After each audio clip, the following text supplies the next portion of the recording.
The primary reason why Ferrari will never win another world championship is their underlying engineering philosophy. Every time a new season begins, the Ferrari engineers look at the rule book and they're like, are there any loopholes that we can exploit while designing the car? And that's basically is their go-to strategy in developing the best car possible.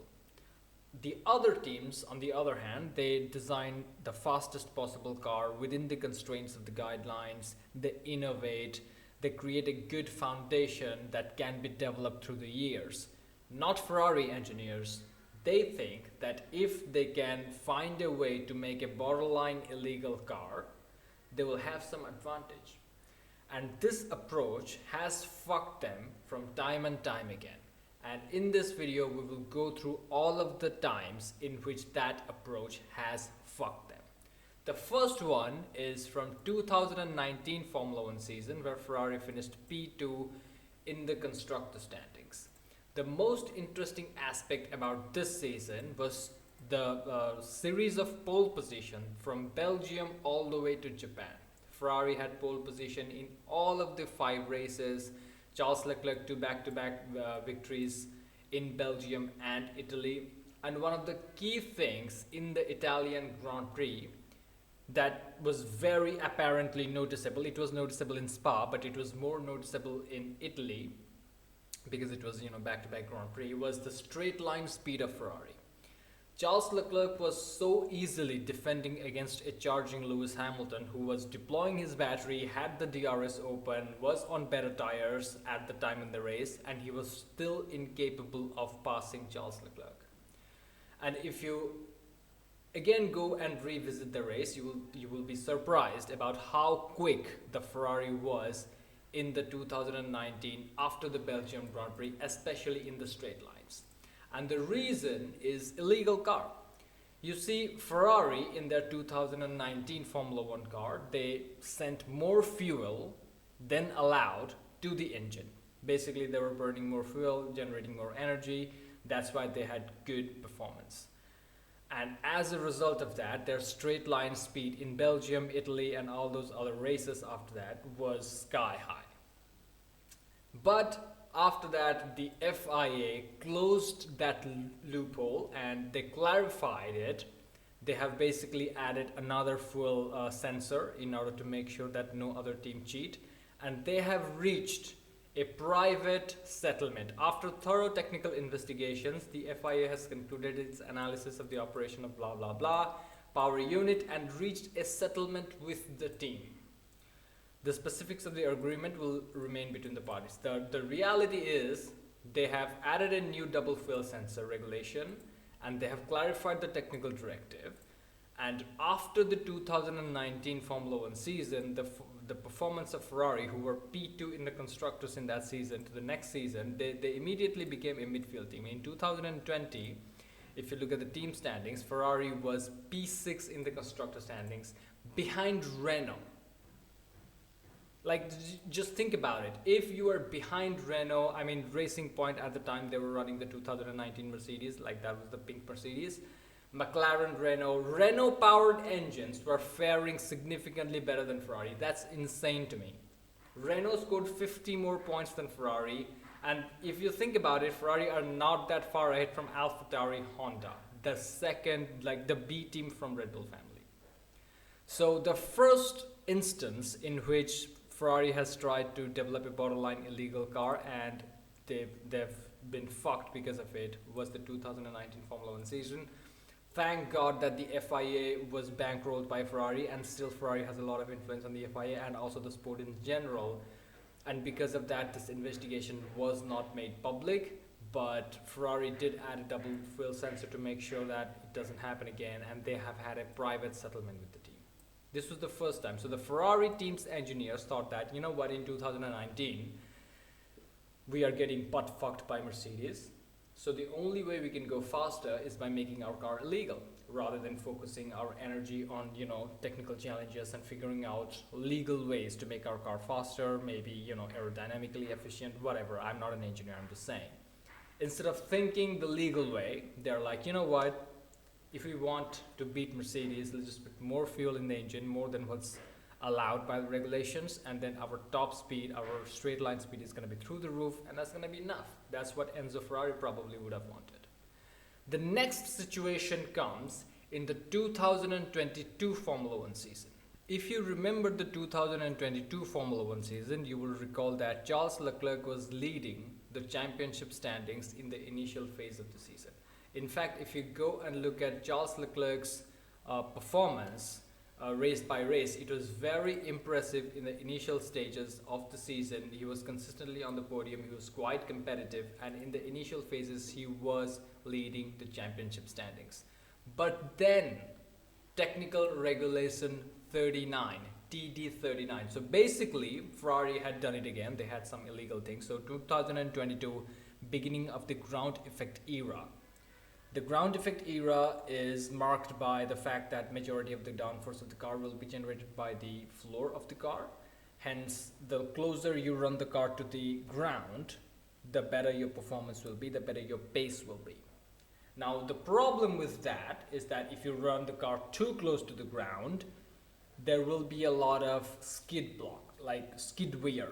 The lower the end plate of the at the bottom of the car will drag through the asphalt. It will wear out more, and if it wears out too much, then your car will become illegal and you will be disqualified. So that was the challenge, and Ferrari navigated that challenge by being smart asses. What they did was they played with the mounting positions of the skid plate, and by playing around with the mounting position, because the thickness will be calculated from the mounting positions, so they played around it in such a way that regardless of how much skid wear was there, regardless of how much the end, like the bottom plate of the car dragged with the asphalt, and it wore thin, regardless of how much that happened, because it was measured from the mounting positions, they were already clear. Now the FIA in the Technical Directive 39, TD39, they have fixed it. TD39 was in force from the Belgian Grand Prix, and in there they have standardized the mounting position of this plate, right? Earlier it was like you can dynamically choose how you can mount it, but then the FIA was like, there's only a specific way you can mount it. I'm trying to find the paragraph. Yes, the thickness is measured at the mounting holes, and the design of the skid block around the hole can influence what does and does not get worn as the car bottoms. So Ferrari took advantage of this loophole, and they're like, you know what, this is the way we become faster. I'm sorry for picking my nose. It's itchy for some reason. It's winter. So anyway, the thickness is measured at the mounting holes, which is based on the design of the skid block, and that is how they got away with it. Then the FIA standardized the mounting method, and everybody remained same. Everybody's performance kind of didn't get affected by that much, except for Ferrari. And after Spa, if you look at it, like obviously Charles Leclerc fucked up a couple of times, but after Belgian Grand Prix, where it was applied, he didn't win any race. Mattia Binotto around this stage of the season said that there is no reason why Ferrari wouldn't win all of the remaining Grand Prix. They didn't win a single one. Rocket Powered Mohawk made a video about this. Anyway, so till Belgian Grand Prix, Charles Leclerc was decent. I mean, yeah, he had made a couple of mistakes. Ferrari had made a bunch of strategic blunders. That's like the Ferrari way of doing things, we get that. But at the same time, the relative performance of Charles Leclerc and Max Verstappen, who we thought would be the title contenders, was kind of even. You could see that, okay, you know what, Charles and Max will be going at it race after race. But after the Belgian Grand Prix, Max Verstappen was on another level. Like if you look at Max Verstappen's performance in the 2022 Formula One season, after the Belgian Grand Prix, he won many races. Like here is the Belgium, he started winning here. He won Belgium, Netherlands, Italy, that's a hat trick. Singapore is always off for Red Bull. And then for the remaining Grand Prix, except for Brazil, he won all of them. Now, Charles Leclerc, on the other hand, he was consistently on the podium here and there in the top five, but at the same time, the advantage that Ferrari used to have in the initial stage of the season was completely gone. So, this is the second time in which a technical directive fucked Ferrari because Ferrari were using the loophole to go faster rather than building a car which is actually faster. And you know what? This standardization of the mounting plates, this is still affecting Ferrari even in 2025 because in 2025 Formula 1 season, Ferrari suffered a double disqualification in the 2025 Chinese Grand Prix, and Lewis Hamilton's car suffered from this rearward skid. So the cars, like the bottom plate, dragged through the asphalt a bit too much, and they haven't still fixed this issue in the next two seasons, by the way. And because of the too much degradation of the skid block, Hamilton's car was found to be in the breach of technical regulations, and he was disqualified from the 2025 Chinese Grand Prix. And also in several races, especially Singapore, the most recent one, and before that in the 2025 Hungarian Grand Prix, Ferrari was constantly telling its drivers to lift and coast. This is obviously this was also related to the brakes. We will talk about the brakes in a second. This happened in 2024. But also the part of the reason why they discouraged the drivers, especially Charles Leclerc in the Hungaroring, to go from full speed is because if the car will go at its top speed, then the car will, get closer and closer to the road, which will increase the wear of the skid block. And because of that, they kind of suggest to lift and coast. Also, their issue is related to the brakes, which again brings us to the 2024 technical regulation introduced mid-season before the Dutch Grand Prix 2024, is that asymmetrical braking ban, right?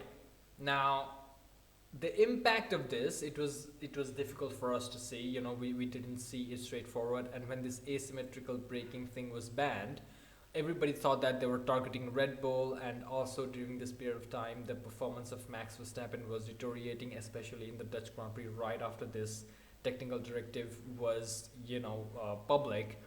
Verstappen lost to Lando Norris in the 2024 Dutch Grand Prix. So everybody was like, oh, the asymmetrical braking thing is targeted towards the Red Bull. It was not targeted towards Red Bull. In hindsight, if you look at it, the only team that is having significantly huge amount of braking problems are Ferrari. After this technical directive, Ferrari immediately changed their suspension of the 2025 car. They went from the pull rod suspension. They went from the push rod from suspension to a pull rod layout. And the reason why they went from push rod to pull rod is because, they were trying to copy McLaren and Red Bull, but primarily because they wanted to get around this. Obviously, this didn't work out because if you simply copy another team's concept without understanding their principles, it is going to backfire. Just ask Racing Point or Aston Martin, who have been copying cars from Mercedes and all the other teams, and it's not working out in their favor. 2019, in 2020 Formula 1 season, Racing Point copied the 2019 Mercedes. The performance was shit. In 2023, Aston Martin copied Red Bull. Initially, they were good, but after that, their performance faded. So copying other teams' designs without understanding their principles never work.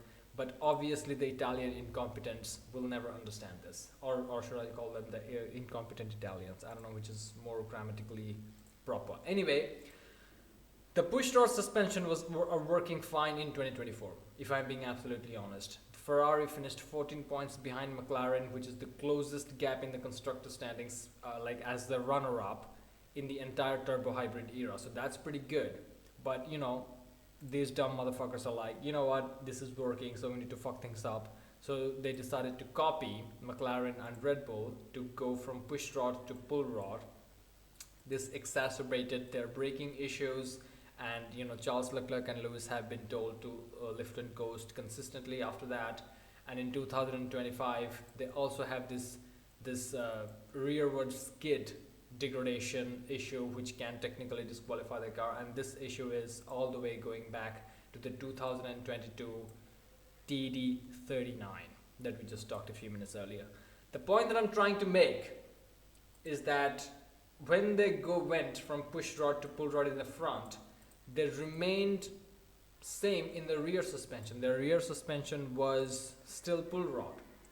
But for McLaren and Red Bull, their rear suspension was push rod. So Ferrari just, decided to copy only one part from their rivals, not everything else, because God forbid, right? So they copied the front suspension design layout, and it didn't work out for them. So the fundamental reason that I'm coming towards is that the designing principles of the incompetent engineers in Maranello is flawed from the core. Yes, there is all the other kind of stuff that are going on in Ferrari, which is the clown leadership and all this kind of shit. But at the same time, we have to admit that their engineering mentality is dog shit. Their goal is to, look for loopholes and, continue to exploit that. I get it. I absolutely get and understand that, you have to look for loopholes and you have to capitalize it, because other people will not be capitalizing on it as much. And this is where is an easy way to get an advantage. I get all of that. But at the same time, you cannot bank on it. You cannot put all your money on, this season, how are we going to get ahead of the competition? Let's just put all our money on the loopholes that we may able to be exploit. And also the loopholes hopefully will not be closed up by the FIA. That's their mentality. Loopholes are good. If you can find them and your opponents don't find them, it's great. But at the same time, you have to keep in mind that loopholes can anytime be closed, as we have seen before in the history of Formula 1. Anytime FIA realizes that teams are being over smart with their engineering prowess, they're gonna fuck you up to level the playing field, to make the competition a little bit more stable so that it's entertaining for the viewers. I get that. But at the same time, you cannot bank on it. You have to bank on ethical engineering. You cannot bank and put all your money on unethical, taking advantage of the fucking loopholes. So this is the change that needs to happen within the organization, which is definitely not going to happen because Ferrari is set in their own way.